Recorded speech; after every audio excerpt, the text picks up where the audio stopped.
TVC apresenta mais um programa UPACAF e a Comunidade. E como a gente faz todo sábado, às 13 horas, a gente traz convidados para a gente discutir assuntos da comunidade, discutir Pelotas. E hoje, para discutir a comunidade e discutir política, nós estamos trazendo uma figura importante aqui no estúdio da TV Comunitária. O ex-prefeito Irajá está presente aqui no estúdio. É uma pessoa que a gente admira pelo movimento comunitário, né? A gente que conhece a história do movimento comunitário. O Irajá foi importante na época que ele foi prefeito. O movimento comunitário era valorizado. Então nós vamos discutir, né, desses dois mandatos, né? Dois mandatos que o Irajá esteve na prefeitura. Aí se fala, quem fez a rodoviária? Irajá. Quem fez o calçadão? Irajá.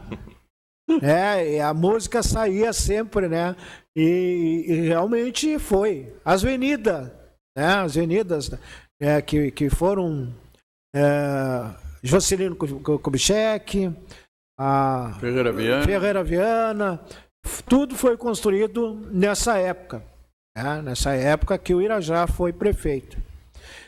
E é um prazer. E aqui do meu lado também o Gabriel aí, que tem projetos aí de pavimentação, né, Gabriel? Depois ele vai explicar. Muito bem. E é soldado também, veio acompanhando o ex-prefeito Irajá, e está aqui no estúdio com a gente. E é soldado também do partido. Poderá, né, define na convenção, ser pré-candidato na vereador, como nós vamos trazer vários também aqui no estúdio da TV Comunitária, porque esse programa é da comunidade. Boa tarde, Irajá. Para nós é um prazer a sua presença. O prazer é meu, ainda mais em se tratando de UPACAB. No meu tempo era UPACAB, agora é UPACAF.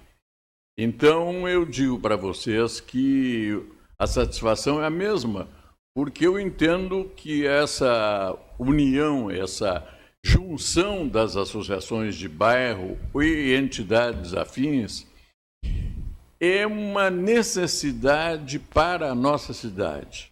Nós temos que ter um grupo de pessoas que se dedique a Pelotas sem ter cargo nenhum remunerado, nem coisa nenhuma, não é prefeito, não é vereador, mas é trabalhador. E o importante é isso, é que a UPACAB representava os bairros de Pelotas.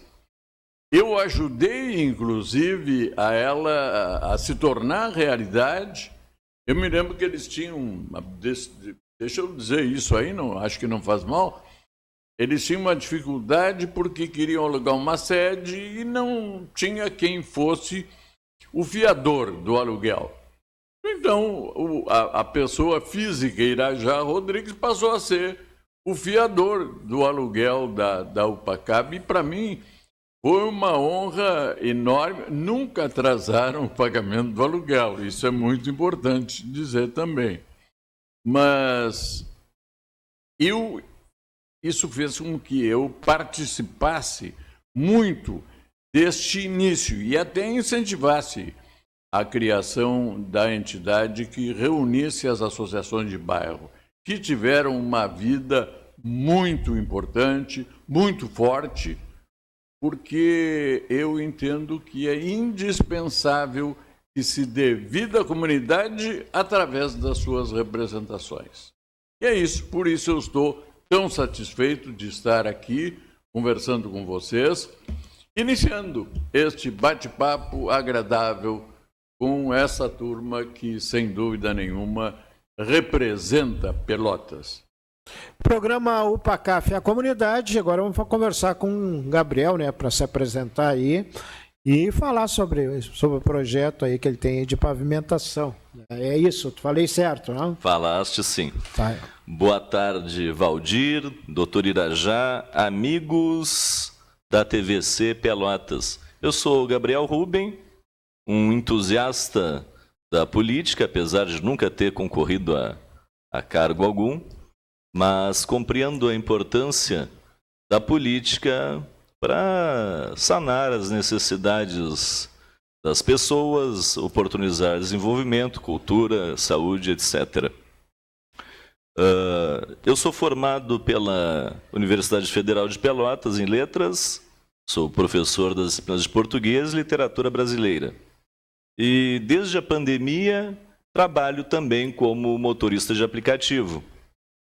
Bom, confrontado com a dura realidade das ruas do nosso município, recordei-me de uma conversa que eu havia tido com o Dr. Irajá, na qual ele me falou de um composto fantástico, maravilhoso, uma mistura de cinzas de carvão mineral com cal, e serviria para fazer a pavimentação por um custo extremamente barato e com a qualidade necessária para as ruas da periferia da cidade. Então, fiz uma pesquisa, descobri que o composto havia sido aprimorado pelos estudos do Dr. José Eduardo Malman, lá da URGS, de Porto Alegre. Consegui contatá-lo e acabamos ficando amigos. Ele me atualizou bem, tirou todas as minhas dúvidas da utilização do composto. E após entrei em contato com a usina termoelétrica da cidade de Candiota, que se comprometeu a nos fazer a doação das cinzas, adorou o projeto. E, para além disso, estou sugerindo, então fiz só para concatenar bem, né, compor bem, eu fiz um abaixo-assinado, está rolando um abaixo-assinado aí nas redes sociais, nesse sentido, né, para coletar assinaturas e promover o projeto. Então, nesse abaixo-assinado, eu sugiro que o transporte das cinzas pode ser feito também gratuitamente, aproveitando o retorno das carretas que diariamente transportam o lixo de Pelotas para Candiota e retornam vazias. Cada carreta, me foi dito, que tem a capacidade para transportar aí algo em torno a 42 toneladas. E também me disseram que tem umas 10 carretas que fazem esse transporte diário de lixo para Candiota, então podem perfeitamente passar na usina e trazerem aqui para Pelotas essa matéria-prima para que possamos fazer a pavimentação das ruas. Grosso modo, essa é a tônica do nosso projeto. Muito importante frisar também a qualidade do pavimento que se obtém através da utilização desse composto, que se equivale à qualidade do pavimento que é feito com o cimento tradicional. Portanto, muito mais resistente do que o asfalto que comumente é colocado nas ruas da periferia da nossa cidade. Essa é a tônica do nosso projeto. É qualidade e por um custo extremamente baixo. E tivemos aí como centelha dessa manifestação toda o Dr. Irajá, também participando. Tivemos uma conversa em 2018, em que ele me falou dessa joinha. E agora é isso que eu estou fazendo neste último ano. Tenho trabalhado, tenho feito as pesquisas, procurado os caminhos para poder manifestar essa solução aqui no nosso município, e que ora está na etapa da coleta das assinaturas. É uma petição pública que precisa de 5% em assinaturas, para que tenha a legalidade necessária, 5% em assinaturas, correspondentes ao número total de eleitores aqui do nosso município. Vai dar algo em torno a 12.500 assinaturas, e nós já estamos chegando às 900 assinaturas. Então, depois eu vou pedir aqui para o pessoal, se puderem, que coloquem também o endereço do site, para que as pessoas interessadas possam acessá-lo e fazerem também a sua assinatura desse nosso projeto. Seria isso, Valdir, a síntese do... Sim. Programa UPA Café Comunidade. Agora uma pergunta para o ex-prefeito, né, Irajá. E a gente sabe que se discute aqui, o Brasil é grande. E se discutiu aqui o Rio Grande do Sul e essa região. E se falava na divisão do Estado. Que os recursos não ficam muito aqui, nessa região sul aqui. Sim. E na época se discutiu aí, de repente dividir o estado, criar um estado dessa região sul. Eu sei que o prefeito, né, o ex-prefeito se discutia muito com a comunidade, né, nesse projeto. Como é que ficou aquele projeto? Não, olha, eu apresentei, nesse período eu já não era mais prefeito, eu era deputado federal. E era, portanto, uma prerrogativa do meu cargo. E eu apresentei um projeto de decreto legislativo prevendo um plebiscito para criar outro estado, constituído pela metade sul do Rio Grande, que se chamaria Estado do Piratini.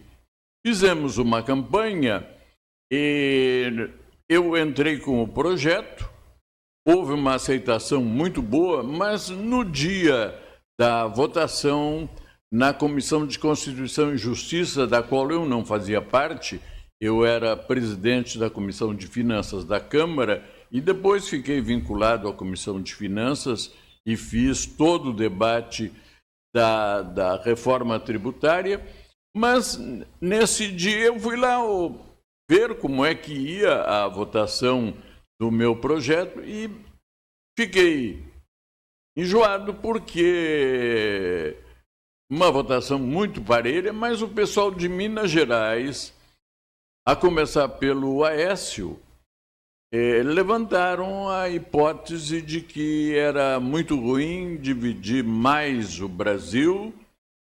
Embora eu desse como exemplo os Estados Unidos, que tem 50 estados, e nem por isso é tão mais pobre do que o Brasil, ao contrário, e eles acabaram por uma diferença de um voto. E é verdade que na representação do Rio Grande do Sul houve uma abstenção. Então, se não tivesse havido abstenção, teria possivelmente sido aceita a possibilidade do plebiscito. O que nós queríamos é que o povo decidisse. Afinal de contas, tradicionalmente a situação vinha da seguinte maneira: a nossa metade sul, mais pobre, menos povoada, com muito menos municípios, muito menos cidades, contribuía com 25% da receita do Estado. É pouco, a outra metade contribuía com 75%. Mas mesmo assim era muito importante se nós tivéssemos ficados constituindo um outro Estado, porque na hora dos investimentos eles tocavam para nós 9%. Quer dizer, nós contribuíamos com 25% e recebíamos 9% em troca. É claro que nós vemos neste processo de empobrecimento faz muito tempo. E nós sentimos isso em toda parte. As condições de investimento se refletem em todos os setores. Não importa saber quem é que está num momento ou no momento seguinte dirigindo o Estado. O importante é que a representação política da nossa região é muito pequena. Proporcionalmente, não tem as mínimas condições de fazer frente aos votos do pessoal da metade norte. Então, prevalecem sempre os interesses do pessoal da metade norte, que tem, inclusive, no meio dela, a capital, que é Porto Alegre. E acabou o projeto não sendo aprovado, não avançou além da Comissão de Constituição e Justiça da Câmara, e depois ele foi reapresentado por um outro deputado, um deputado novo na época, que teve o mesmo destino. E aí depois, sob a égide do comando do Fernando Henrique Cardoso, aprovaram uma alteração constitucional dizendo que todos os habitantes do Rio Grande do Sul teriam que votar nesse plebiscito, não apenas a região emancipanda, como nós fizemos várias vezes aqui em relação à emancipação dos municípios. Na emancipação possível do Estado, votavam todos os municípios do Estado. E aí, claro, como eles tinham uma grande vantagem em relação a nós. O Caio Riela, que foi o deputado que apresentou o mesmo projeto, também não conseguiu sucesso. E aí se parou de falar nisso e eu fui tratar da minha vida, saí fora da Câmara, mas continuo morando nessa terra extraordinária que é a minha Pelotas. Programa UPACAF e a comunidade. Vamos falar também do governo, né? Nesses dois mandatos do prefeito, ex-prefeito Irajá Dara Rodrigues. Eu já dei início, né? Cantando aquela música, né? Quem fez a avenida, tal. Eu gostaria que o senhor falasse sobre as obras, né? Do primeiro mandato e do segundo mandato. Gostaria que o senhor falasse aí para as pessoas saberem que muita coisa tem e surgiu naquela época. E como foi captado esses recursos na época? Duplicamos a capacidade de tratamento de água na barragem do Santa Bárbara. No Sinote fizemos a mesma coisa. Então, no sistema de água, nós duplicamos a capacidade de tratamento. Temos um enorme toque no sistema de esgoto, inclusive com o primeiro sistema de tratamento de esgoto de Pelotas, que foi do esgoto da Guabiroba, que não sairia aquele conjunto habitacional da Guabiroba se não tivesse tratamento de esgoto. E aí nós tratamos de fazer, com a assistência do professor José Lutzenberger, um trabalho totalmente novo, que é o tratamento do esgoto pela própria natureza, com a aplicação numa lagoa de decantação, a aplicação daquela conhecida marrequinha. É um vegetalzinho que tem em banhados e que trata a água. Deu certo, foi um resultado sensacional e nós, ao mesmo tempo, buscamos um outro tratamento de esgoto convencional, se colocou numa das saídas de esgoto, que, lastimavelmente, é o que compromete a qualidade da nossa Lagoa dos Patos. Nós sabemos disso, a gente vai ao Laranjal e tem as placas lá dizendo que as águas estão com índice de poluição não aceitável, não oferecem balneabilidade. Nós trabalhamos em cima disso. Tratamento de esgoto, tratamento de água, extensão da rede de água, principalmente no Areal, foi feita uma enorme quantidade de redes novas.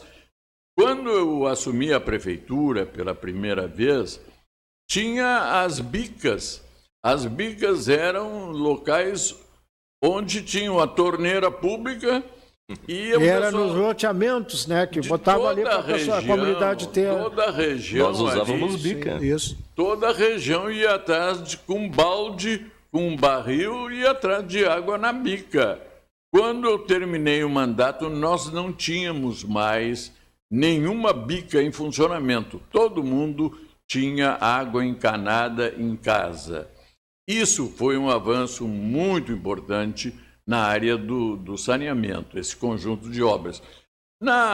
No que se refere à cidade, nós abrimos uma alternativa para aquilo que era considerado um dos dramas para quem tinha que vir do bairro para o centro e do centro para outro bairro. Nós abrimos a continuação, digamos assim, de trânsito de um bairro para o outro. Os bairros todos passaram a ser servidos por um conjunto de vias novas, bem pavimentadas, e nós abrimos avenidas, há pouco mesmo, tu lembravas, as avenidas feitas com concreto cimento. A Ferreira Viana, a São Francisco era com blocrete, mas a Juscelino Kubitschek, e abrimos quantidade de outras áreas, pavimentamos todos os caminhos de ônibus, e isso era o mais importante, que o pessoal que usava ônibus usasse ao menos num leito razoável de rua ou de avenida. E neste meio tempo surgiu o oferecimento do governo federal, diga-se que é oferecimento, me foi oferecido pelo Conselho de Tráfego do DAER, que junto com o governo federal me disse o seguinte: há anos que nós esperamos uma rodoviária para Pelotas. Se faz... Sendo que a rodoviária era aqui na Deodoro, né? Na Deodoro, ali onde hoje era um galeto, um isso, churrasco, o Tigrão, né? O Tigrão, isso. Ali é que era a rodoviária de Pelotas. Era bem mais pequena, bem mais inferior do que alguns paradouros de meio de estrada. Aí eles me disseram o seguinte: o senhor tem a oportunidade porque o governo federal, junto conosco do governo do estado, oferecemos uma terça parte do custo dessa futura rodoviária, coberto pelo governo federal, uma terça parte pelo governo estadual e só uma terça parte pelo município, além do terreno. No início, claro, eu tinha dito que não tinha por que a prefeitura bancar aquela obra que eu sabia que era muito grande. Bom, aí disse, não, aí nós entramos com esse dinheiro, mas o senhor tem que submeter o projeto a nós. Mandei um projeto normal, um projeto pequeno, e eles mandaram de volta. Não, para ter dinheiro federal e estadual, tem que ser um projeto prevendo a utilização nos próximos 50 anos, com sala para isso e sala para aquilo e restaurante. Mas pedi para refazerem o projeto, apresentei e foi aprovado. Foi feito o convênio e eu me atirei. Eu não sou de ficar esperando nada. Como a prefeitura tinha que entrar com uma terça parte, fizemos a concorrência, ganhou uma empresa e demos ordem de trabalhar. Começou a sair então a rodoviária de Pelotas, terminal rodoviário. Muito bem. Ficou pronto praticamente todo o projeto naquilo que se referia ao concreto. A parte de concreto toda pronta, faltava apenas terminar, né? Faltavam os acabamentos. E aí a gente sabe que essa fase é uma fase muito cara. Então eu fui ao Rio de Janeiro, na sede do DNR, para obter a liberação da parte do governo federal e do governo do estado. Um dia, depois da quinta ou sexta visita, me chama um oficial de gabinete do diretor-geral, me lembro até do nome, era Pedro Paulo, o nome do cidadão. Nunca esqueci, embora isso faça quase 50 anos, acho eu. Mas o que me disse o seu Pedro Paulo? Eu fico constrangido de lhe ver vir aqui atrás desse dinheiro, porque esse dinheiro não vai sair. Eu digo, como não vai sair? Tem um convênio e eu não entrei nessa por querer, entrei porque fui convidado pelo governo do estado e o governo federal. Não, mas não vai sair. Porque partiu de Pelotas, primeiro um ofício, depois uma série de telegramas, pedindo que o governo da Revolução, da Arena, não liberasse dinheiro para a rodoviária de Pelotas, porque isso ia ligar o nome do atual prefeito com a rodoviária, que era uma obra grande e muito querida por toda a comunidade. Digo, isso aí foi dirigido a quem? Dirigido ao ministro Mário Andreasa. Digo, e qual foi a determinação do ministro? Leia aqui no cantinho do ofício deles. Anule-se o empenho, ou seja, não ia sair dinheiro nenhum. E eu saí de lá, mas assim, no meio, depois que a obra já está quase pronta, né? No meio, nós fomos além da nossa terça parte, porque eu queria ver terminada a rodoviária. Lastimavelmente, a determinação do ministro é essa e dinheiro para isso, já foi gasto o que estava reservado para isso. Peguei um avião e me toquei direto para Porto Alegre para falar com o governador Amaral de Souza. Cheguei lá, o Amaralzinho também disse, olha, já, tu sabes que nós praticamente somos nomeados governadores aqui, no período agora da Revolução. E se eu inventar de liberar esse dinheiro para a Prefeitura de Pelotas, eles são capazes de cassar o meu mandato. Então, eu quero te dizer que tu vai ter que te ver sozinho. Na verdade, foi o que aconteceu. Nós tocamos a obra da rodoviária, a Prefeitura sozinha, conseguimos fazer a inauguração prédio lá, embora faltasse alguma coisinha pequena, mas fizemos a inauguração antes de eu deixar o governo e ali foi o germe da futura, da nossa festa do doce. Embora naquele momento não tivesse o nome de Fena Doce, eu batizei de uma outra maneira lá, festa regional, mas foi uma festa, trouxemos cantores de Rio, de São Paulo, veio o Martinho da Vila, aliás, fez uma excelente apresentação no prédio da rodoviária, cheio de gente, uma exposição de todos os nossos produtos e foi uma beleza, inclusive com a presença de embaixadores dos países árabes, que a Câmara me ajudou e nós trouxemos representação de todos os países árabes e naquele momento surgiram vendas de arroz, exportação de arroz, foi muito bom. E depois o DAER autorizou o funcionamento da nova rodoviária e está ela aí até hoje, bem ou mal preservada, não importa, o importante é que ela está ali feita, servindo muito bem a toda essa região. Falamos em Fena Doce, né? A Fena Doce era feito ali na sociedade rural, ali na associação, rural, né? E depois, claro, comprou um prédio. Por que a prefeitura, que realmente era um retorno muito grande para o cofre da prefeitura, por que essa ideia de passar para o CDL? Que a prefeitura arrecadava muito recurso com esse evento. Por que essa ideia de passar? Claro, o CDL a gente sabe. Né? Porque o CDL, eu vejo assim, não tem nada contra o CDL, eu sabe que o CDL ajuda muito. Agora, a preservar o calçadão, que foi tanto feito com carinho, aquele calçadão, e hoje não tem essa preservação. Tu entra no calçadão ali, tu vê os tabunes de madeira tapando ali, né?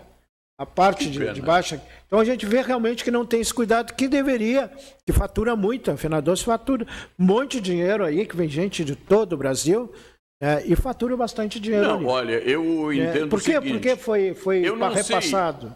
A essa altura, eu já era deputado federal. Estava tratando de salvar os empregos, 20 mil empregos do Banco Sul Brasileiro e do Habitasul, 2 bancos gaúchos que estavam indo à falência.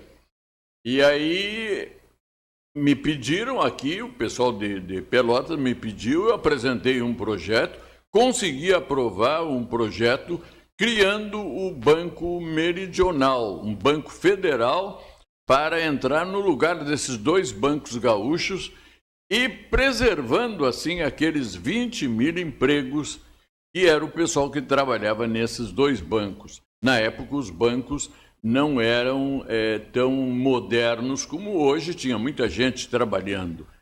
E consegui.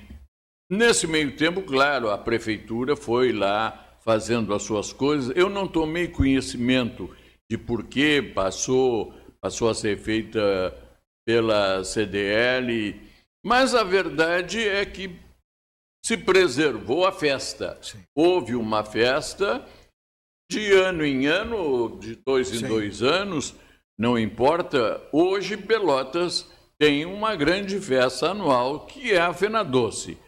E eu entendo que nós temos que utilizar o que nós já possuímos. Em matéria de Fena Doce, temos este encontro anual do SESC de música, que eu acho extraordinário, está ocorrendo neste momento, agora aqui em Pelotas. E temos coisas outras como o nosso TOL, por exemplo, que acho um trabalho belíssimo, feito há anos, com uma abnegação enorme de gente que não tinha nenhuma obrigação de fazer nada disso, mas faz.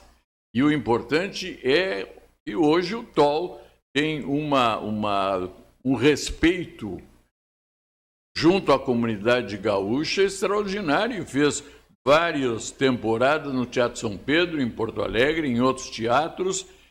E nós temos a nossa sinfônica, a nossa música pela música.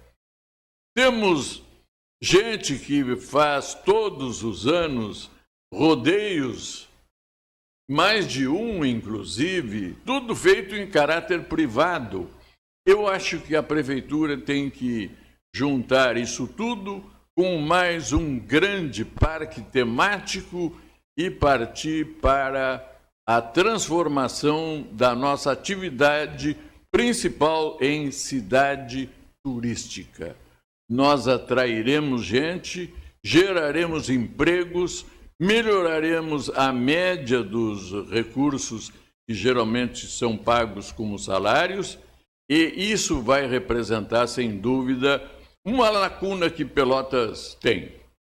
Eu me recordo de ter dito para a prefeita, há tempos, conversando com ela, veja bem que Pelotas teve 5 frigoríficos.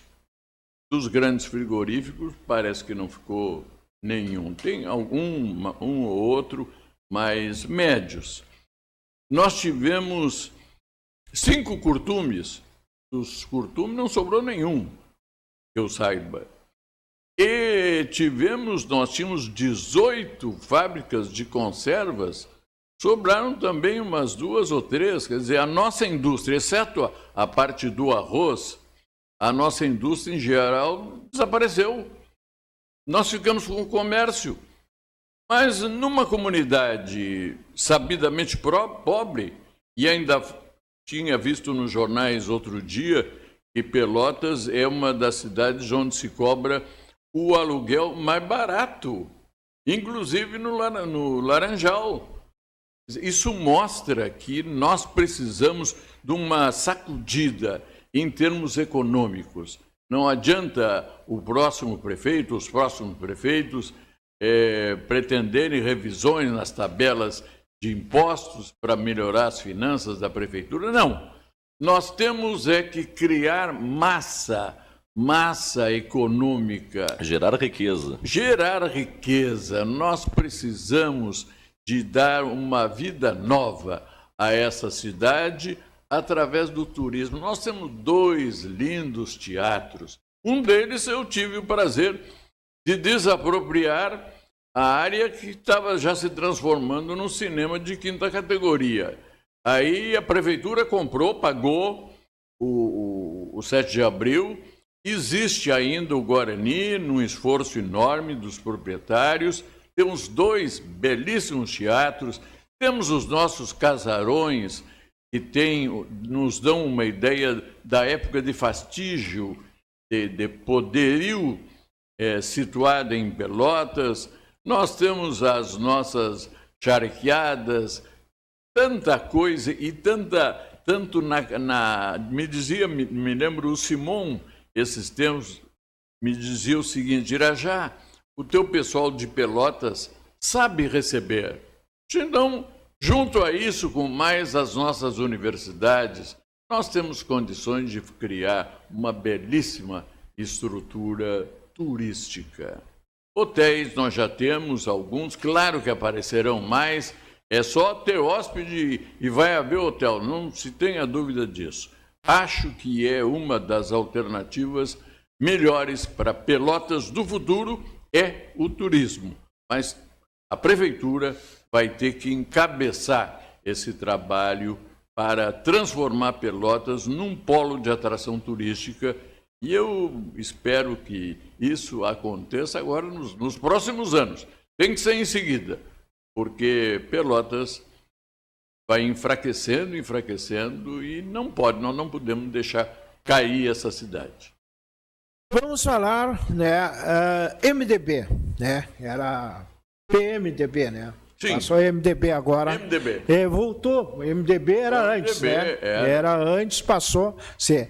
Qual é o que está sendo discutido dentro do partido em relação... Estamos aí numa eleição, esse ano tem que acontecer eleição para prefeito. O que o MDB está pensando para essa eleição? Aí fica a critério de vocês os dois que fazem parte. Eu posso dizer, há um pensamento dominante no partido que o partido terá candidato próprio a prefeito. É um potencial enorme, o MDB já foi prefeito várias vezes aqui em Pelotas e fizemos bons trabalhos, não apenas eu, mas os outros também, e nós temos certeza de que temos uma ancoragem muito boa junto à população. Eu sou recebido com muita festa, muita alegria toda vez que falo com gente de Pelotas na rua. O pessoal me ataca e me cumprimenta com uma alegria muito grande. Eu sou muito grato por este carinho, mas entendo que o partido tem essa obrigação. Temos que ter candidato a prefeito da próxima vez, o candidato viável. Inclusive já há uns 3 ou 4 candidatos a candidato e gente que se dispôs a concorrer, inclusive eu. Ah, mas Irajá, mas tu está com 87 anos. Olha, eu acho o seguinte, a vaga não é para calceteiro, não é para carregador de imóveis, não, é para prefeito. Tem que ter uma cabeça boa.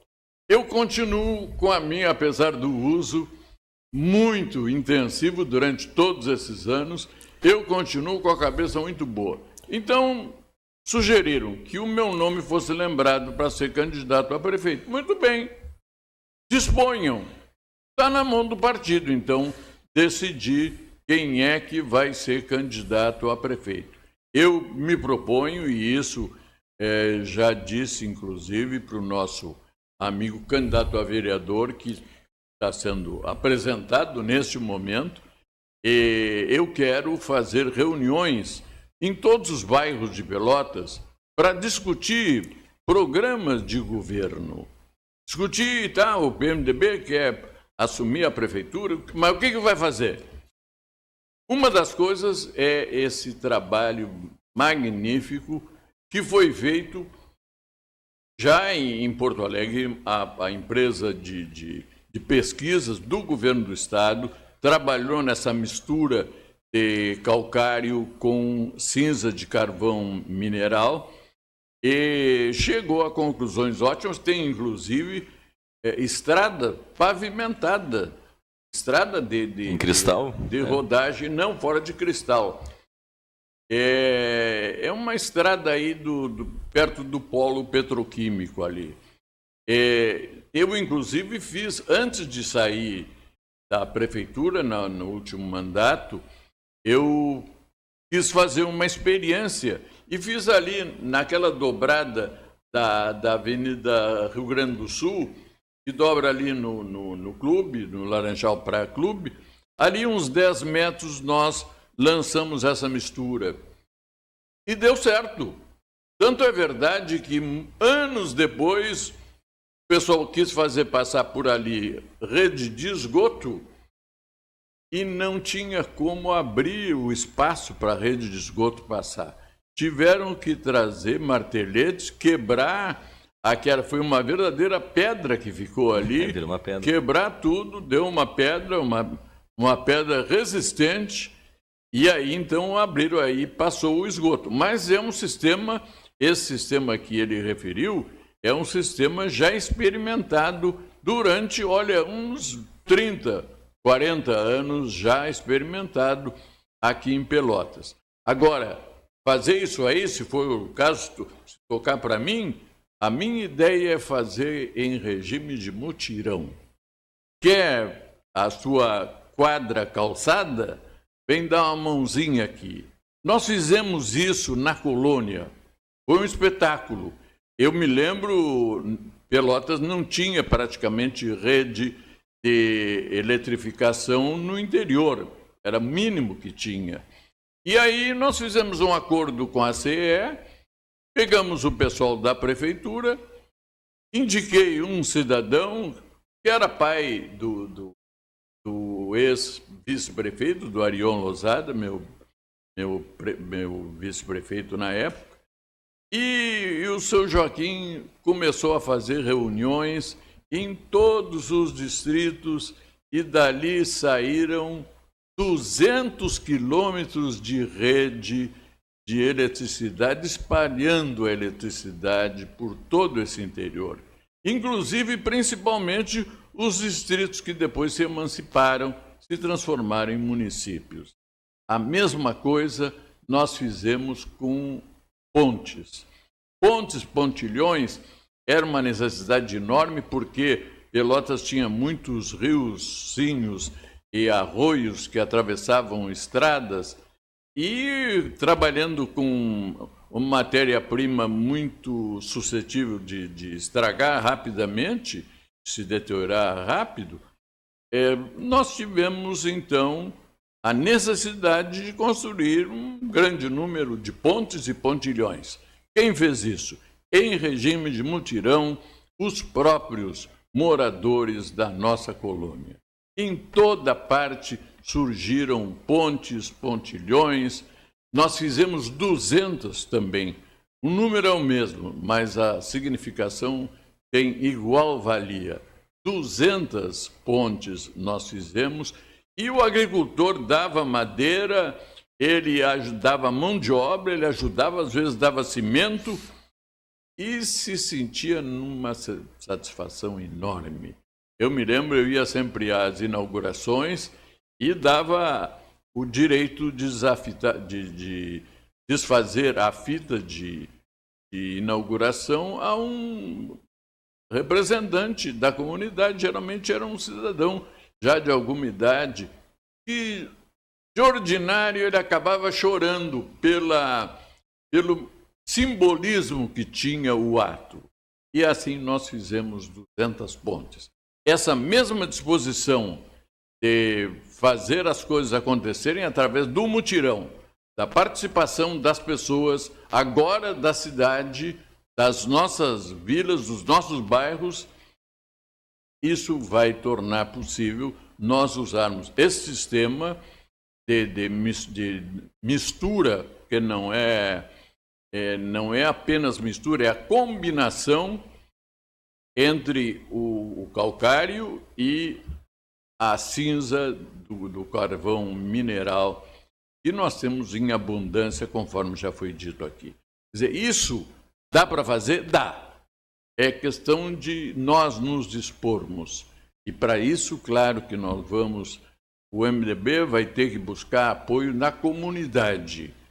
Eu fiz isso inaugurando aqui um sistema novo nos meus governos. Geralmente, o subprefeito de cada localidade era escolhido pela vontade pessoal do prefeito. E botava um amigo lá, no 5º distrito ou no 4º distrito, mas não gente da comunidade. Eu fiz diferente. Eu comandei um processo de votação de escolha pela própria comunidade. 3 ou 4 reuniões em subdistritos e saía a representação do distrito por eleição. E assim, não interessando que partido era. Eu me lembro que tínhamos, inclusive, gente que foi eleita sendo de partido adversário. Não interessa. Interessa é que ele representava a comunidade com o voto direto da comunidade. E eu acho que as mesmas coisas nós vamos ter que fazer se Pelotas quiser crescer como merece e precisa. São coisas desse tipo que me moveram na hora ali dizer, olha, eu topo também. Aí depois o problema da idade, vocês que vão ver como é que a comunidade reage.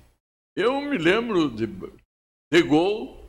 De Gaulle comandou a França quando tinha 90 anos. E isto foi logo depois do final da guerra, da Segunda Guerra Mundial. E o de Gaulle já tinha 90. E era presidente, era a primeira cabeça da França. Acho que o importante é ter a cabeça no lugar e não deixar de sonhar. O importante é isso. É sonhar muito e depois ter a coragem de querer transformar o sonho em realidade. Apesar de eu estar chegando já nos 88, nos próximos meses, aí eu não perdi essa característica.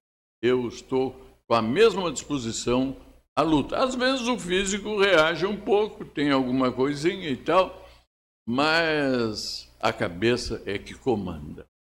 Eu, claro, falei em turismo, eu não poderia deixar de falar em carnaval. O nosso carnaval precisa de um lugar permanente.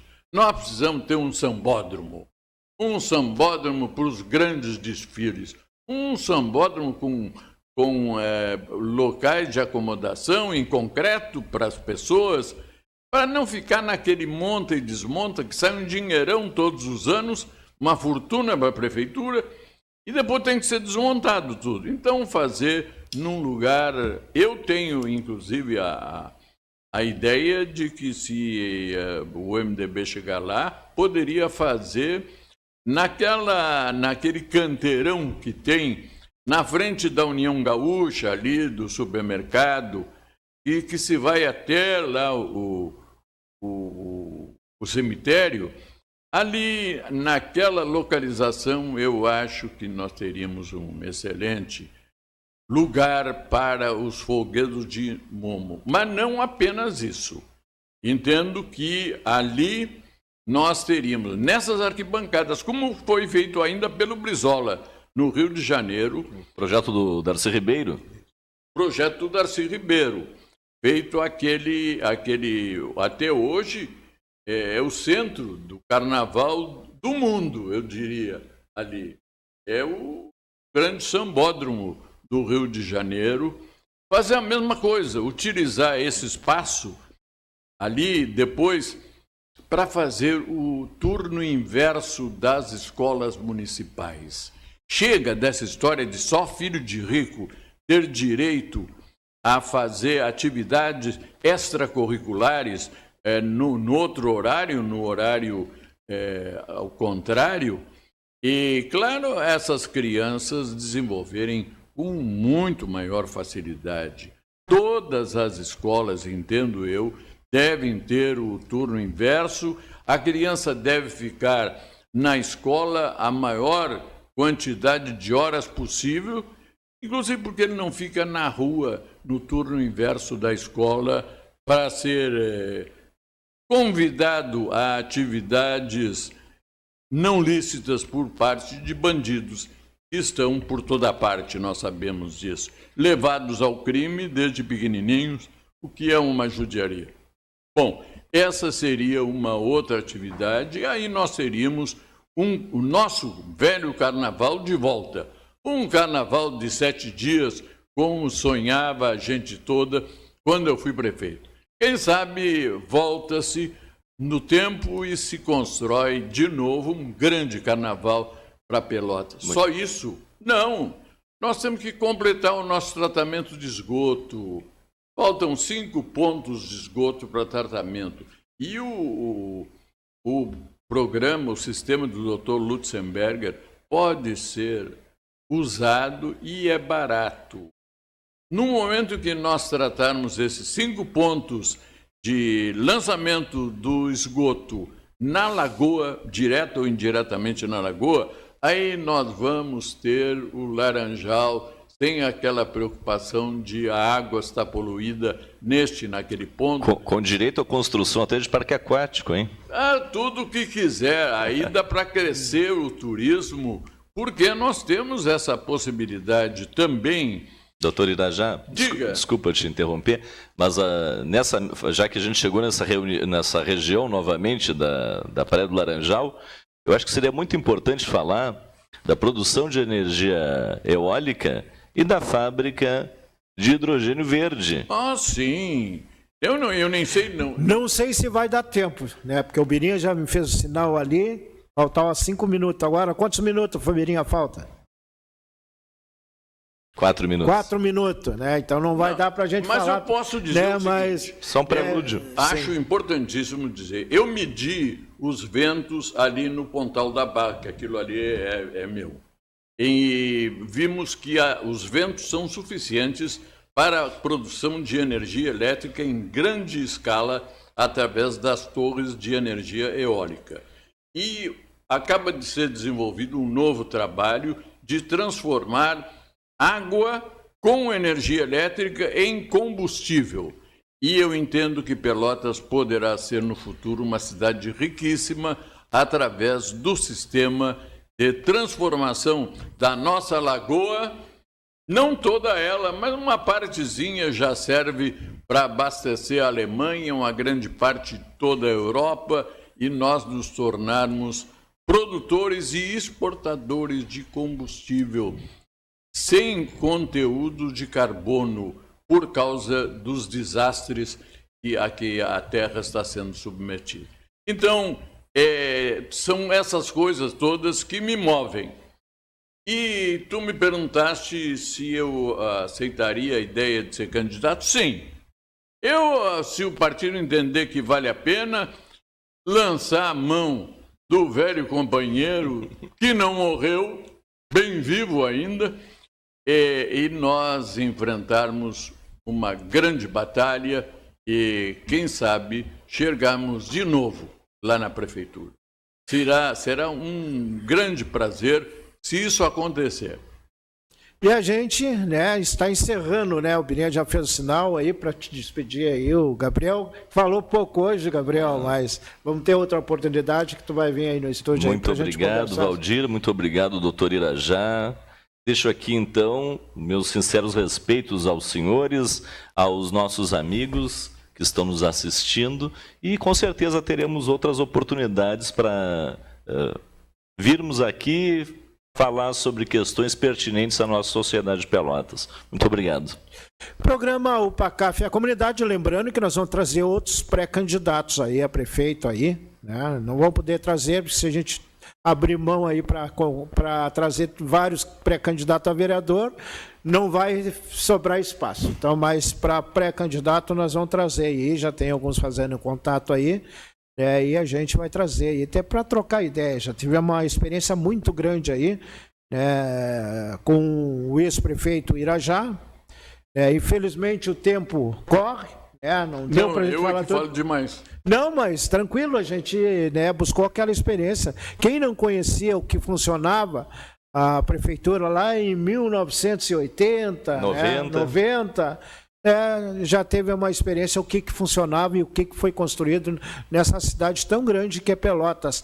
Mal cuidada, mas está precisando aí de um governo que se preocupe com a população. E a gente fica por aqui. No próximo sábado a gente retorna com mais um programa UPA-CAF e a comunidade.